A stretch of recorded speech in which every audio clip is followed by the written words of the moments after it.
me tell you, reading this play as the only woman in a room full of men is certainly an experience. Hi friends! Welcome to another episode of Stuffed Full Reviews, the show where I review plays, movies, and more in the company of my fluffy friends. Today, we're going to be looking at the play The Heidi Chronicles.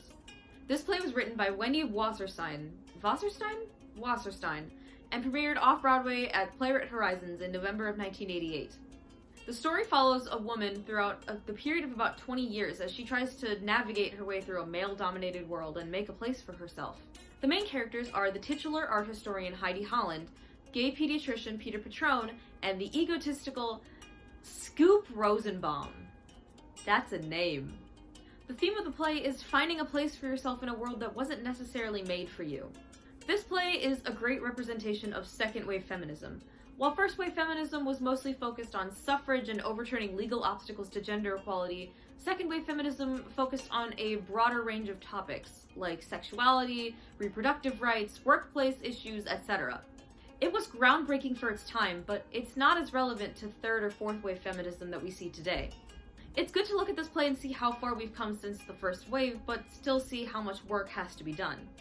Now what did we think of the play?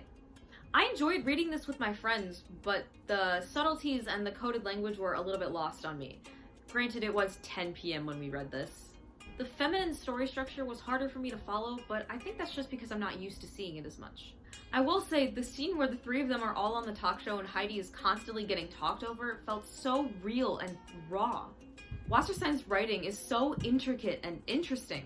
I was hooked the entire time. I'd say the writing and the allusions to art make this play worth reading. It's always important to know our roots. When looking at the history of feminism, this play serves as a landmark moment. Well, that does it for another episode of Stuffed Full Reviews. I'll see you next time. Bye! Alright, under 10 minutes. I think that's a record for me. Let's go! I'm getting good at this. Or maybe it's just this one I had less to say. But, shush.